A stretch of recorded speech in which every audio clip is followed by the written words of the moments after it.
This clip is brought to you by SaveWithConrad.com.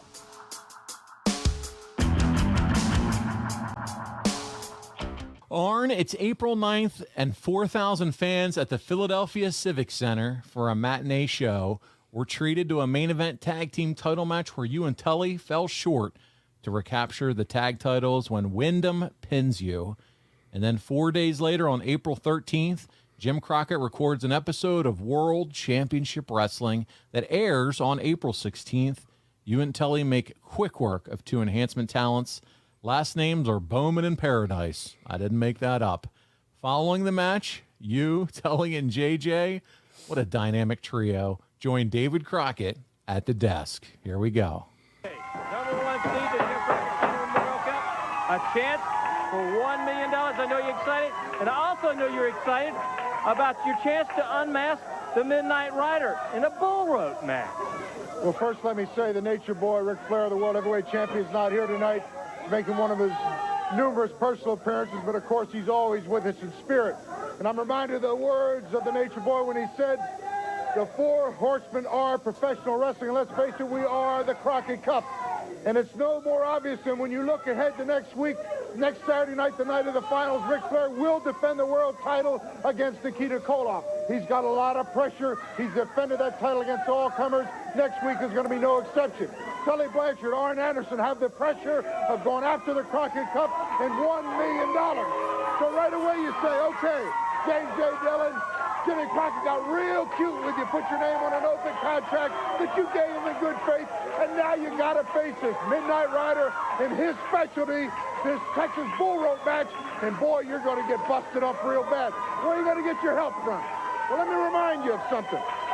As we've already seen by the words of Dick Murdoch, Kevin Sullivan, Jim Cornette, there's a lot of people in the professional wrestling world, and I don't care if their motive is jealousy or greed or revenge or whatever it is, there's a lot of people that want to see the wrestling world rid of the likes of Dusty Rhodes. And I know the Midnight Rider is Dusty Rhodes. Let's say that right out front.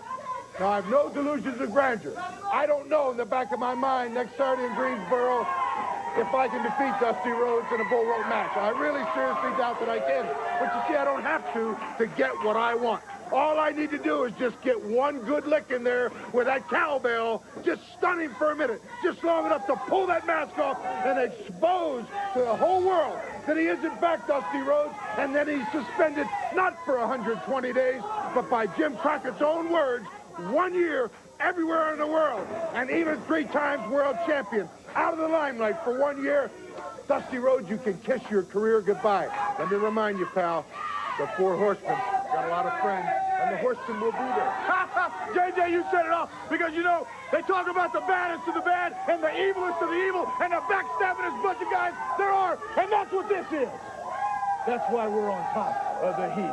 And, you know, you talk about that man up there, he's going to be bad. You should have stayed on vacation, because, big man, this ain't going to get it done. You're going down just like Sting did. And you know what? When you and I get in the ring, you just got a taste of what peaking for the moment of competition is all about. You saw the Horsemen peak in the ring. David Crockett, the Horsemen, throughout their history have been called a lot of things. But there's one thing nobody could ever deny. We've got class. We're the first to buy a round of drinks.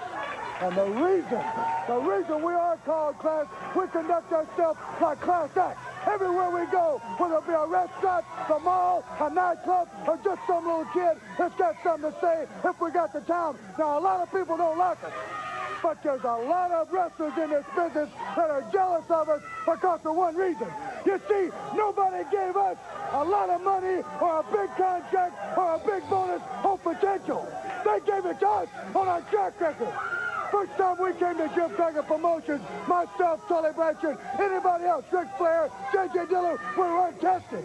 And by God, we had to come out and draw money, put butts in seats, and that's why we dictate what we are, which is the elite of this business. The Horsemen throwing the Crockett Cup. We're going to add $1 million to our kitty. We are the finest. We will manifest ourselves at the Cup.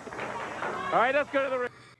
Well, there we go, Arn. It's that's pretty intense promo there by all you guys. Looking good. You're ready for the Crockett Cup. Yeah, and everybody's promo and approach is different. You know, it's interchangeable. JJ started, Tully second. I went last. That's fine. In those days, it didn't matter. The pieces were interchangeable. Hey, it's Conrad Thompson. Thanks for checking out the podcast here on YouTube. Be sure to hit the subscribe button and the notifications bell so you get a notice anytime we upload some new content. And go save yourself some money right now. If you're in a 30-year loan or you have credit card debt, it's not a matter of if I can save you money. It's a matter of how much. Find out right now for free at SaveWithConrad.com.